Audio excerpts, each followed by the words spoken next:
Today it gives me great pleasure to welcome you all to the 2025 National Construction Summit here in Boksburg, a summit that arrives at a moment of real momentum for South Africa's construction sector and our economy.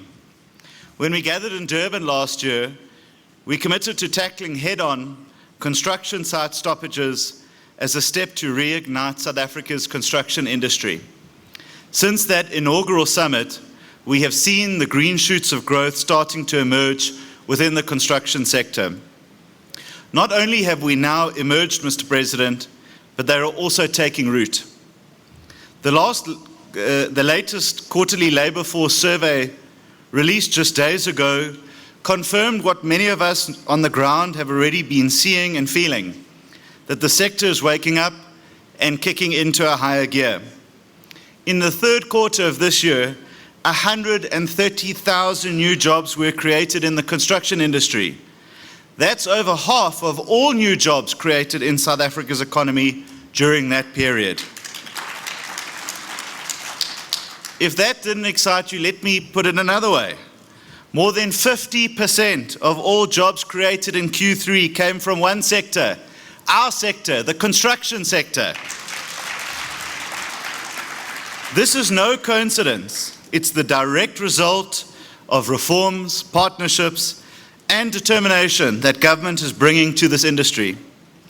This is the beginning of what we have long said was possible, that if we fix what is broken, remove impediments to growth, and build a pipeline of real projects, construction can drive this economy forward. And we are not here by accident. These gains are the result of the hard and often unseen work that many of you in this room have helped lead to stabilize this industry, restore trust, bring order, and deliver real implementable reforms. It's also the result of an all-of-government approach, which includes all of us as ministers and deputy ministers that have prioritized growth and jobs. This was further demonstrated yesterday through the medium-term budget policy statement as presented by Minister Gauteng. These reforms, including a 3% inflation target and lowering of debt costs, which can now be ploughed into growth-enhancing infrastructure, are some of the most important reforms that we've seen since 2000, which will only further support our construction drive. We're finally starting to see the dividends of our collective effort with rising employment and a growing economy. Whilst we must celebrate these important wins, we must also double down on our efforts to turbocharge the construction industry towards even more rapid delivery. Today's summit, Mr. President, is a space where the public and private sector come together to identify the next wave of obstacles and remove them with the urgency through partnership. And to succeed in that mission, we must adopt a new mindset, one that is focused on acceleration at all cost. The theme of the summit is unlocking infrastructure delivery and raising construction industry performance. That means the continuation with what we've started and to unlock the industry's growth for the future. It means embedding the reforms we've already made and expanding their reach. And it means aligning every part of our system, from regulation to finance, procurement to policing, to support the delivery of infrastructure and the growth of the firms that deliver it. Ladies and gentlemen, at last year's National Construction Summit in Durban, we signed the Durban Declaration together with the South African Police Service and the National Treasury. It was our response to one of the biggest issues facing the industry, the so-called construction mafia. The declaration was government's line in the sand, a commitment to restore law and order to construction sites and end the reign of terror that was choking investment, delaying delivery, and putting lives at risk. Since that moment, we've made significant strides, Mr. President. We've seen over 770 cases of construction-related extortion and intimidation reported across the country. Of those, 241 arrests have been made, and most importantly, 176 individuals have been convicted. That's not just progress on paper, ladies and gentlemen. It's the reflection of our determination to dismantle organized criminal networks from extorting the industry any longer. But let me go further. In KwaZulu-Natal, which was considered the hotspot for construction mafia-related activity, we've seen a massive drop in monthly site disruptions from over 60 incidents a month last year to less than 10 a month today. And this is due to the coordinated action that we've taken with the police, business, and our public entities. We've established dedicated hotlines for communities to report stoppages and as they happen, and we've worked closely with our construction companies in a bid to restore rule of law. The police and the private sector security agencies are now working together to dismantle criminal networks. Yet, as we all know, law enforcement is only one part of the equation, and crime flourishes where systems fail. And so, since the Durban summit, we've also worked to address the structural issues that leave projects vulnerable, from unclear regulations to weak community engagement and poor project preparation. That's why we're finalizing the integrated social facilitation framework, which will be a game changer for how we engage and partner with local communities before a shovel even hits the ground. Mr. President, this means that local communities will not only become meaningful participants in our projects, but our first line of defense against those that seek to disrupt our projects.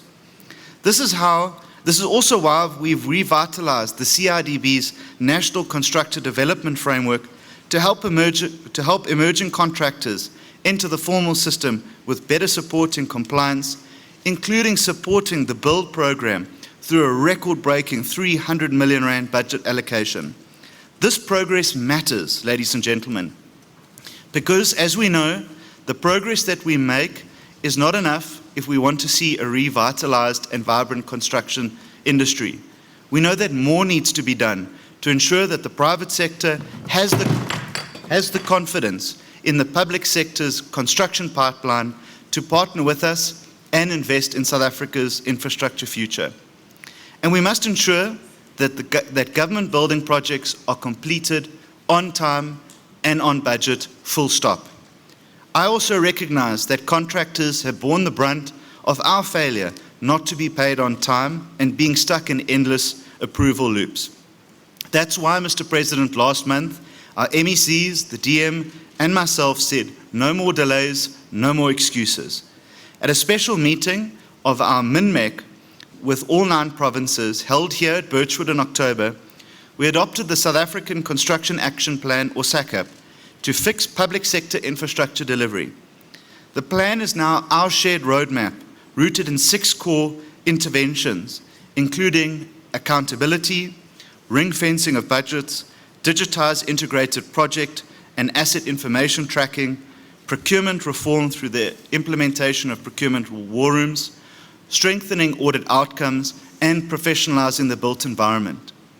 The work to implement the SACAP has already started, Mr. President, and we're looking forward to seeing the first interventions implemented as early as March next year.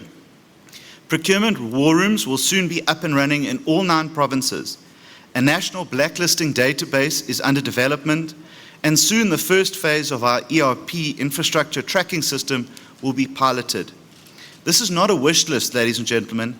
It's our plan, and we're already starting to deliver on it.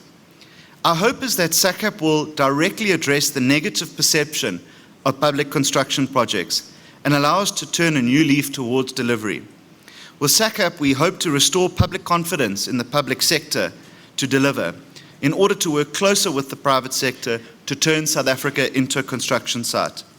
Because if we're truly serious about turbocharging construction in South Africa, we must clear the pathway for the private sector, not just as a participant, but as a full partner in delivery. That's why, Mr. President, one of my hopes of the summit and one of my asks of all of us here today is that by the time we close this week, we will have enhanced our program of action with new ideas and deliverables.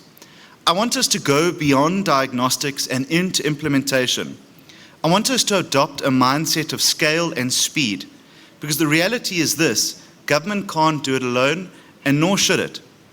Mr. President, as you know, Infrastructure South Africa is our government institution that is a center of excellence, which we continue to advocate to become a single point of entry for large, high-value infrastructure initiatives.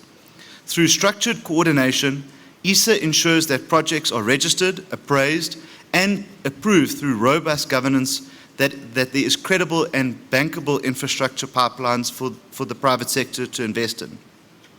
This pipeline, prepared and packaged by ESA, is a direct response to closing the infrastructure investment gap. By ensuring that projects are adequately prepared and packaged, ESA exponentially improves the chances of projects going into construction and being successfully completed. Mr. President, these are the practical interventions that are already changing how we plan, package, and implement infrastructure projects in this country. From digitized project dashboards to new standards for readiness assessments, ESA is working to ensure that when we say we are ready to build, we actually are. Through your presidential Adopt a Municipality program, Mr. President, ESA is also partnering directly with local governments to strengthen project preparation capacity and deliver on the ground, so that fewer projects stall midstream and more are completed on time and on budget in communities across our country. Ladies and gentlemen, this is already a firm foundation on which to build on, but we know that further work needs to be done to remove red tape facing construction projects. It simply should not take 18 to 24 months to approve development plans. That pace is incompatible with the urgency of our economic and infrastructure needs. This is why, Mr. President, we must examine targeted exemptions within the national building regulations to fast-track large catalytic projects at municipal level, especially where delays are unjustifiable or purely administrative. It's also why we believe that all legislation and regulation governing the built environment should sit under one authority, and that being the Department of Public Works and Infrastructure. See, the MECs are clapping for that, Mr. President. They're a strong lobby group, that lot. As the custodian of public infrastructure, DPWI is best placed to ensure that building regulations are coherent, enforced consistently, updated when necessary, and where appropriate, flexible enough to enable quicker delivery. I look forward to advancing these discussions so that South Africa can move towards a system where approvals are efficient, predictable, and aligned with the scale of construction our country needs. Ladies and gentlemen, exemptions alone and fast-tracking alone will not get us there. What we need and what we must build through the summit is a new era of collaboration, one defined not by consultation without consequence, but by co-ownership, shared urgency, and joint delivery. That's the spirit that we convene here today. And that is the spirit that already underpins the planning of the summit.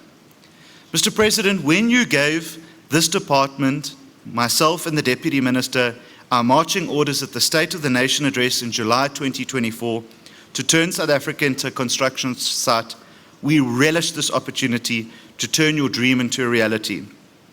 Over the past year, government, business, labor, and civil society have worked hand in hand to lay that foundation for what we finally see today, a nation under construction which is creating record jobs in the sector. Already, the National Stakeholder Forum, led by the CIDB, has proven what is possible when the sector aligns around a common mission.